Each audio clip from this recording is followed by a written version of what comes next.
எரேமியா ஆகமம் அதிகாரம் 7. ஆண்டவர் எரேமியாவுக்கு அருளிய வாக்கு. ஆண்டவரின் இல்ல வாயிலில் நின்று நீ அறிவிக்க வேண்டிய வாக்கு இதுவே. ஆண்டவரை வழிபட இவ்வாயில்கள் வழியாகச் செல்லும் யூதாவின் மக்களே, நீங்கள் அனைவரும் கேளுங்கள். இஸ்ராயேலின் கடவுளாகிய படைகளின் ஆண்டவர் கூறுவது: உங்கள் வழிகளையும் செயல்களையும் சீர்படுத்துங்கள். நான் இந்த இடத்தில் உங்களை குடியிருக்கச் செய்வேன்.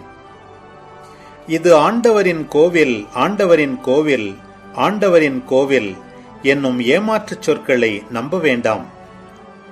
நீங்கள் உங்கள் வழிகளையும் செயல்களையும் முற்றிலும் சீர்படுத்திக் கொண்டால், ஒருவரோடு முற்றிலும் நேர்மையுடன் நடந்து கொண்டால், அந்நியரையும் அனாதைகளையும் கைம்பெண்களையும் ஒடுக்காதிருந்தால், மாசற்றோரின் இரத்தத்தை இவ்விடத்தில் சிந்தாதிருந்தால், உங்களுக்கே தீங்கு விளைவிக்கும் வேற்று தெய்வ வழிபாட்டை நிறுத்திவிட்டால், இந்த இடத்தில் முன்பே நான் உங்கள் மூதாதையர்க்கு எக்காலத்திற்கும் என்று கொடுத்துள்ள இந்த நாட்டில் உங்களை குடியிருக்கச் செய்வேன். நீங்களோ பயனற்ற ஏமாற்றுச் சொற்களை நம்புகிறீர்கள். களவு, கொலை, விபச்சாரம் செய்கிறீர்கள். பொய்யாணையிடுகிறீர்கள். பாகாலுக்கு தூபம் காட்டுகிறீர்கள். நீங்கள் அறியாத வேற்று தெய்வங்களை வழிபடுகிறீர்கள். ஆயினும் என் பெயர் விளங்கும் இந்த கோவிலுள் வந்து என் முன் நின்று கொண்டு நாங்கள் பாதுகாப்பாய் உள்ளோம் என்கிறீர்கள். அருவருப்பான இவற்றை செய்யவா இந்த பாதுகாப்பு? என் பெயர் விளங்கும் இந்த கோவில் உங்கள் பார்வையில் கள்வரின் குகையாகிவிட்டதோ? நானும் பார்த்து கொண்டுதான் இருக்கிறேன் என்கிறார் ஆண்டவர். நான் முன்னாளில் குடியிருந்த சீலோ என்னும் என் இடத்திற்கு போங்கள். என் மக்கள் இஸ்ராயேல் செய்த தீமையின் பொருட்டு நான் அதற்கு செய்துள்ளதை பாருங்கள். ஆண்டவர் கூறுவது: நீங்கள் இந்த தீய செயல்களையெல்லாம் செய்தீர்கள்.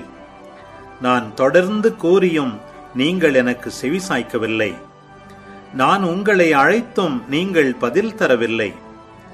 எனவே என் பெயர் விளங்கும் உங்கள் நம்பிக்கைக்குரிய இந்த கோவிலுக்கும் உங்களுக்கும் உங்கள் தந்தையருக்கும் நான் கொடுத்த இந்த இடத்திற்கும் சீலோவிற்கு செய்தது போலவே செய்ய போகிறேன்.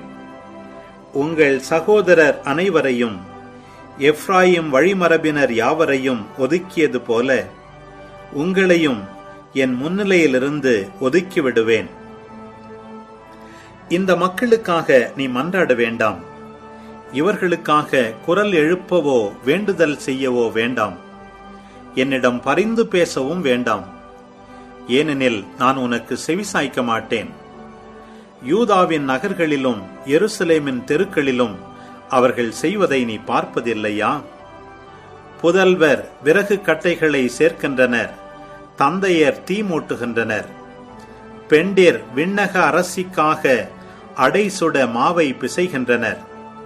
எனக்கு வருத்தம் வருவிக்கும்படி வேற்று தெய்வங்களுக்கு அவர்கள் நீர்ம படையல்கள் படைக்கிறார்கள். எனக்கோ வருத்தம் வருவிக்கிறார்கள் என்கிறார் ஆண்டவர். தங்களுக்கு தாமே அவ்வாறு செய்து கொள்கிறார்கள். வெட்கக்கேடு. ஆகவே தலைவராம் ஆண்டவர் இவ்வாறு கூறுகிறார்: என் சினமும் சீற்றமும் இவ்விடத்தின் மீதும் மனிதர் மீதும் விலங்குகள் மீதும் வயல்வெளி மரங்கள் மீதும் நிலத்தின் விளைச்சல் மீதும் கொட்டப்படும். என் சினம் பற்றி எரியும். அதனை அணைக்க முடியாது. இஸ்ராயேலின் கடவுளாகிய படைகளின் ஆண்டவர் கூறுவது இதுவே: உங்கள் எரிபலிகளோடு ஏனைய பலிகளையும் சேர்த்து அவற்றின் இறைச்சியை நீங்களே உண்ணுங்கள். உங்கள் மூதாதையரை எகிப்து நாட்டிலிருந்து நான் விடுவித்த போது எரிபலிகள் பற்றியோ ஏனைய பலிகள் பற்றியோ அவர்களுக்கு நான் எதுவும் கூறவில்லை, கட்டளையிடவும் இல்லை. ஆனால் நான் அவர்களுக்கு கொடுத்த கட்டளை இதுவே: என் குரலுக்கு செவி கொடுங்கள். அப்போது நான் உங்களுக்கு கடவுளாயிருப்பேன், நீங்கள் எனக்கு மக்களாயிருப்பீர்கள். நான் கட்டளையிட்ட நெறிகள் அனைத்தையும் கடைபிடியுங்கள், அது உங்களுக்கு நலம் பயக்கும். அவர்களோ செவிசாய்க்கவும் இல்லை, கவனிக்கவும் இல்லை. பிடிவாத குணமுடைய அவர்களின் தீய உள்ளத்தின் திட்டப்படி நடந்தார்கள். முன்னோக்கி செல்வதற்கு பதில் பின்னோக்கி சென்றார்கள். உங்கள் மூதாதையர் எகிப்து நாட்டிலிருந்து வெளியேறிய நாளிலிருந்து இன்று வரை ஒவ்வொரு நாளும் தொடர்ந்து என் ஊழியர்களாகிய இறைவாக்கினர்களை அவர்களிடம் அனுப்பியுள்ளேன். அவர்களோ எனக்கு செவிசாய்க்கவில்லை, கவனிக்கவில்லை. முரட்டு பிடிவாதம் கொண்டு தங்கள் மூதாதையரை விட அதிக தீச்செயல் செய்தனர். நீ அவர்களிடம் இச்சொற்களை எல்லாம் கூறுவாய், அவர்களோ உனக்கு செவிசாய்க்க மாட்டார்கள். நீ அவர்களை அழைப்பாய், அவர்களோ உனக்கு பதில் தர மாட்டார்கள். தங்கள் கடவுளாகிய ஆண்டவரின் குரலை கேளாத, அவர் தண்டித்தும் திருந்தாத இனம் இதுவே என அவர்களிடம் சொல். உண்மை அழிந்து போயிற்று, அது அவர்கள் வாயிலிருந்து அகன்று போயிற்று. உன் தலைமுடியை மழித்து எறிந்துவிடு, மொட்டை குன்றுகளில் நின்று ஒப்பாரிவை. ஏனெனில் தம் சீற்றத்தில் ஆண்டவர் இத்தலைமுறையை புறக்கணித்து தள்ளிவிட்டார். ஏனெனில் யூதாவின் மக்கள் என் கண்முன் தீமை செய்தனர் என்கிறார் ஆண்டவர். என் பெயர் விளங்கும் கோவிலை தீட்டுப்படுத்தும்படி அவர்கள் அருவருப்பானவற்றை அங்கு வைத்தார்கள். அவர்கள் தங்கள் புதல்வர் புதல்வியரை தீயில் சுட்டெரிக்கும்படி பெண் இன்னோம் பள்ளத்தாக்கில் உள்ள தோபேத்தில் தொழுகை மேடுகளை எழுப்பினார்கள். இதனை நான் கட்டளையிடவில்லை, இது என் எண்ணத்தில் கூட எழவில்லை. ஆதலால் ஆண்டவர் கூறுகிறார், இதோ நாள்கள் வருகின்றன, அப்போது இந்த இடம் தோபேத்து என்றோ பெண் இன்னோம் பள்ளத்தாக்கு என்றோ பெயர் பெறாது. மாறாக படுகொலை பள்ளத்தாக்கு என்று அழைக்கப்படும். வேறிடம் இல்லாததால் தோபேத்தில் பிணங்களை புதைப்பர். இம்மக்களின் சடலங்கள் வானத்து பறவைகளுக்கும் நிலத்து விலங்குகளுக்கும் இரையாகும். யாரும் அவற்றை விரட்ட மாட்டார்கள். அப்போது யூதாவின் நகர்களிலும் எருசலேமின் தெருக்களிலும் மகிழ்ச்சியின் ஒலியும் அக்களிப்பின் ஆரவாரமும் எழாதிருக்கச் செய்வேன். மணமகன் மணமகள் குரலொலியும் கேட்கப்படாதிருக்கச் செய்வேன். ஏனெனில் நாடு பாழ்பட்டு போகும்.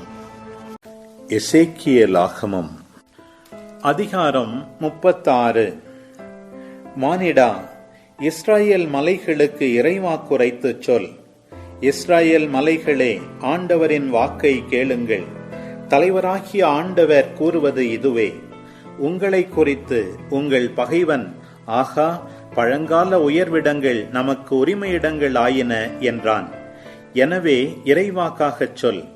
தலைவராகிய ஆண்டவர் கூறுவது இதுவே: உண்மையில் நீங்கள் எம்மருங்கும் பாழாக்கப்பட்டு மிதிக்கப்பட்டு எஞ்சிய மக்களினங்களுக்கு உரிமையிடமாகி வாய்க்கொழுப்புள்ளோரின் ஏளன பேச்சுக்கும் மக்களின் அவதூறுக்கும் உள்ளானீர்கள். எனவே இஸ்ரவேல் மலைகளே, தலைவராகிய ஆண்டவரின் வாக்கை கேளுங்கள். மலைகளுக்கும் குன்றுகளுக்கும் ஓடைகளுக்கும் பள்ளத்தாக்குகளுக்கும் அழிவின் பாழிடங்களுக்கும் சுற்றிலுமுள்ள மற்ற நாடுகள் கொள்ளையிட்டு ஏளனம் செய்யும் குடிகளற்ற நகர்களுக்கும் தலைவராகிய ஆண்டவர் கூறுவது இதுவே.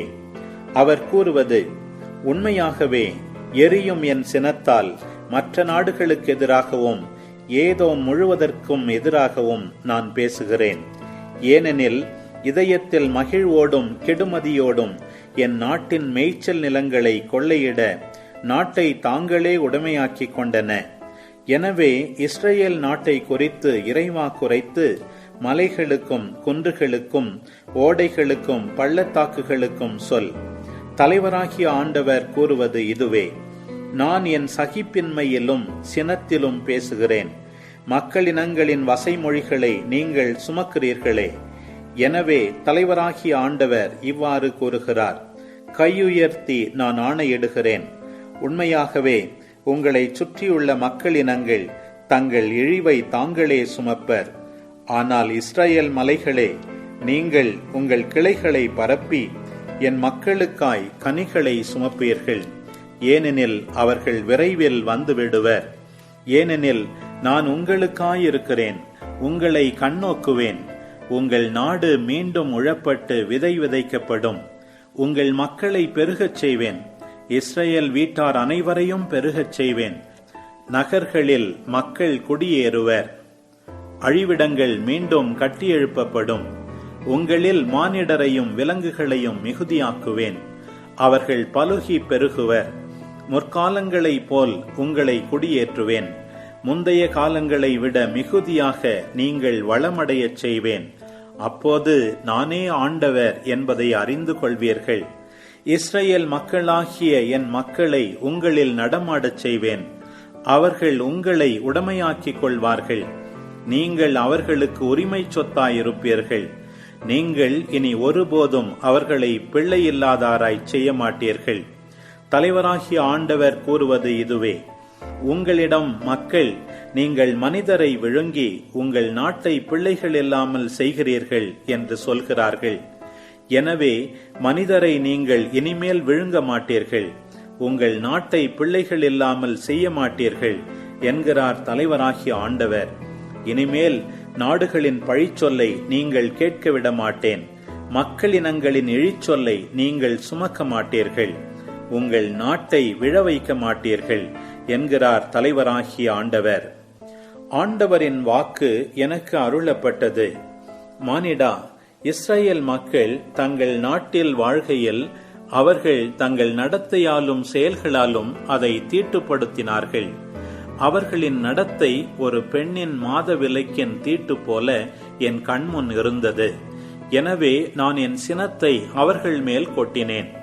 ஏனெனில் அவர்கள் அந்த நாட்டில் இரத்தம் சிந்தி அதனை தெய்வச் சிலைகளால் தீட்டுப்படுத்தினர். நான் அவர்களை வேற்றினத்தாரிடையே சிதறடித்தேன். அவர்கள் நாடுகள் எங்கும் சிதறுண்டு போயினர். அவர்களின் நடத்தைக்கேற்பவும் செயல்களுக்கேற்பவும் அவர்களுக்கு தீர்ப்பிட்டேன். வேற்றினத்தாரிடையே அவர்கள் எங்கு சென்றாலும் என் திருப்பெயரை தீட்டுப்படுத்தினர். ஏனெனில் அவர்களை குறித்து, இவர்கள் ஆண்டவரின் மக்களாக இருப்பினும் அவரின் நாட்டை விட்டு போக வேண்டியதாயிற்று என்று கூறப்பட்டது. இஸ்ரவேல் வீட்டார் சென்ற வேற்றினத்தாரிடையே தீட்டுப்படுத்திய என் திருப்பெயரை குறித்து நான் கவலை கொண்டேன். எனவே இஸ்ரவேல் வீட்டாருக்கு சொல், தலைவராகிய ஆண்டவர் கூறுவது இதுவே. இஸ்ரவேல் வீட்டாரே, நான் இவ்விதம் செயலாற்றுவது உங்களை முன்னிட்டு அல்ல, மாறாக நீங்கள் சென்ற இடங்களில் வேற்றினத்தாரிடையே தீட்டுப்படுத்திய என் திருப்பெயரை முன்னிட்டே இவ்விதம் செயலாற்றுகிறேன். நீங்கள் வேற்றினத்தாரிடையே தீட்டுப்படுத்திய என் மாபெரும் பெயரை நான் புனிதப்படுத்துவேன். அப்போது உங்கள் வழியாய் அவர்கள் கண் முன்னே என் தூய்மையை நிலைநாட்டும் போது நானே ஆண்டவர் என்பதை அவர்கள் அறிந்து கொள்வார்கள் என்கிறார் தலைவராகிய ஆண்டவர். நான் உங்களை வேற்றினத்தாரிடமிருந்து அழைத்து பல நாடுகளிடையே கூட்டிச் சேர்த்து உங்கள் சொந்த நாட்டிற்கு திரும்ப கொணர்வேன். நான் தூய நீரை உங்கள் மேல் தெளிப்பேன். நீங்கள் உங்கள் எல்லா அழுக்கிலிருந்தும் தூய்மையாவீர்கள். உங்கள் எல்லா சிலை வழிபாட்டு தீட்டையும் அகற்றுவேன். நான் உங்களுக்கு புதிய இதயத்தை அருள்வேன். புதிய ஆவியை உங்களுக்குள் புகுத்துவேன். உங்கள் உடலிலிருந்து கல்லாலான இதயத்தை எடுத்துவிட்டு சதையாலான இதயத்தை பொருத்துவேன். என் ஆவியை உங்களுக்குள் புகுத்துவேன். என் நியமங்களை கடைபிடிக்கவும் என் நீதி நெறிகளை கவனமாய் செயல்படுத்தவும் செய்வேன். நான் உங்கள் முன்னோருக்கு கொடுத்த நாட்டில் நீங்கள் வாழ்வீர்கள். அப்போது என் மக்களாயிருப்பீர்கள். நான் உங்கள் கடவுளாயிருப்பேன். உங்கள் எல்லா தீட்டிலிருந்தும் நான் உங்களை மீட்பேன். தானியம் முளைக்கச் செய்து அதை மிகுதியாய் விளையச் செய்வேன். உங்கள் மேல் பஞ்சம் வரவிடேன். நீங்கள் மக்களினங்களிடையே பஞ்சத்தால் இழிவுறாதபடி மரங்களின் கனிகளையும் வயல்களின் விளைச்சலையும் பெருக்குவேன். அப்போது நீங்கள் உங்கள் தீய வழிகளையும் தகாத செயல்களையும் எண்ணி உங்கள் பாவங்களுக்காகவும் உங்கள் அருவருப்பான செயல்களுக்காகவும் உங்களையே வெறுப்பீர்கள். உங்களை முன்னிட்டு நான் இவ்வாறு செய்யவில்லை, இது தெரிந்திருக்கட்டும் என்கிறார் தலைவராகிய ஆண்டவர். இஸ்ரவேல் வீட்டாரே, உங்கள் நடத்தைக்காக வெட்கி நாணமுறுங்கள். தலைவராகிய ஆண்டவர் கூறுவது இதுவே: நான் உங்கள் எல்லா பாவங்களிலிருந்தும் உங்களை தூய்மைப்படுத்தும் நாளில் நகர்களில் உங்களை மீண்டும் குடியேற்றுவேன், அழிவிடங்களை மீண்டும் கட்டியெழுப்புவேன். பாழான நிலம் கடந்து செல்லும் அனைவர் கண்முன்னும் பாழாய் கிடப்பதற்கு பதிலாக பயிர் செய்யப்படும். அப்போது மக்கள், பாழாய் கிடந்த இந்த நிலம் ஏதேன் தோட்டம் போல் ஆகிவிட்டது, இடிந்து பாழாகிய அழிவிடங்களாய் கிடந்த நகர்கள் அரண் சூழ்ந்த குடியேற்ற நகர்களாகிவிட்டனவே என்பர். அப்போது உங்களை சுற்றியுள்ள வேற்றினத்தார், ஆண்டவராகிய நான் அழிந்திருந்ததை கட்டியுள்ளேன் என்றும் பாழிடமாய் இருந்ததை விளைநிலமாக்கியுள்ளேன் என்றும் அறிந்து கொள்வர். ஆண்டவராகிய நான் இதை உரைத்தேன், நானே இதை செய்து முடிப்பேன். தலைவராகிய ஆண்டவர் கூறுவது இதுவே: மேலும் இதனை நான் அவர்களுக்கு செய்யும்படி இஸ்ரவேல் வீட்டார் என்னிடம் மன்றாடச் செய்வேன். அவர்களின் மக்களை மந்தை போல் பெருகச் செய்வேன். அவர்கள் விழா நாள்களில் பலிகளுக்காக எருசலேமுக்கு வரும் ஆடுகள் போல் நிறைய இருப்பர். அழிந்து போன நகர்கள் மக்கள் திரளால் நிரப்பப் பெறும். அப்போது நானே ஆண்டவர் என அறிந்து கொள்வர்.